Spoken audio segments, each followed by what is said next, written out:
Right, of course, politicians there waking up to the media outrage and the outrage across the country. We've, of course, been getting lots of reactions here on the social network, lots and lots of tweets coming in, which we're going to take you through on the show. Remember, those are details of how you can get in touch with us during the show. But let's listen in first to Urvashi Gulia, who sends us this video blog on her take on today's incident.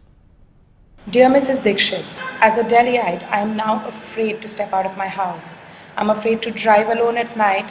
You as a woman and as a political leader have a moral responsibility to correct this problem. You've been elected 3 times over, and frankly, I don't understand why something that should be at the very heart of everything you do has not been taken care of. You are a woman, and the least you should understand is that women have every right and deserve every opportunity.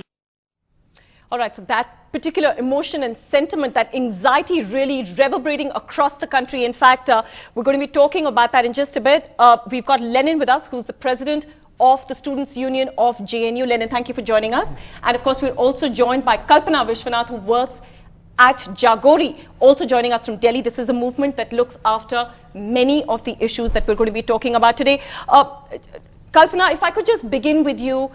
The Urvashi there talking about this anxiety really, which is echoing across the city. In fact, just before the show, my producer was telling me that her parents have actually called her back to Kerala because there's such a huge amount of concern for safety of women, Kalpana. See, every time an incident like this takes place, there is tremendous fear, there's tremendous anger that takes place. And I think this is something we need to build on. I think this anger and this fear that is there right now, we need to use it as something on which we can take action, on which we can build something, out of which something comes. Let this anger not go to waste, I say, because I think it is time that, we saw anger in our parliamentarians. We're seeing anger on the streets. We're seeing fear in people's minds. I think it is time, it is a chance for us to show that we can do something, whether it's the government, whether it's the police, whether it's the community, whether it's people. Because, I think we also need to look at holding ourselves responsible, holding our communities responsible. Who are these men? I mean, they're saying that they wanted to teach her a lesson. I mean, what is this anger on women? What is this acceptability that you can do anything you want with a woman? What is this kind of way that the men in our society think that they have the impunity, they have the right to violate anyone they want and behave as they want? I think we need to begin to answer some of these very deep-rooted questions. Very uncomfortable questions. I just want to bring in Lenin at this stage. Lenin, some of what Kalpana is talking about, that we also need to sort of channelize this anger and make it amount into something. You have taken a protest out on the streets of Delhi today. What made you do that, and what do you feel you can achieve from it? Because last 1 year, more than 600 rapes have taken place in Delhi. But this is one of the rape is very outrageous. But the girl was just, not just raped. She was attempted to murder actually.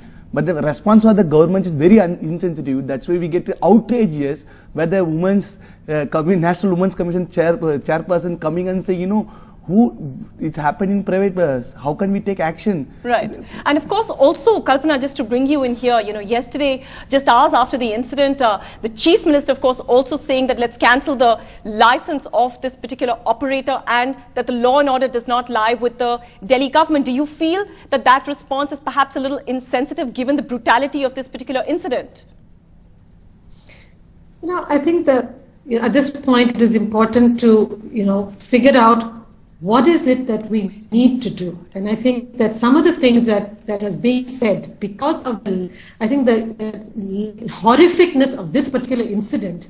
For example, we are hearing saying that this case is going to go on a fast track court. I think that is very important. I think we have to hold this case as an example to show that we will respond. I think the government and the police and the judicial system need to rise up to this challenge today and say, we will respond. We will show that you cannot get away with it. Because the biggest thing that is allowing it to happen is that everyone thinks they can get away with it. Absolutely. India's #1 news app just got even better. Download NDTV's new app. Fully optimized for retina display. Full screen view. Faster response time. And Sudoku. NDTV's new iPad app. Download now.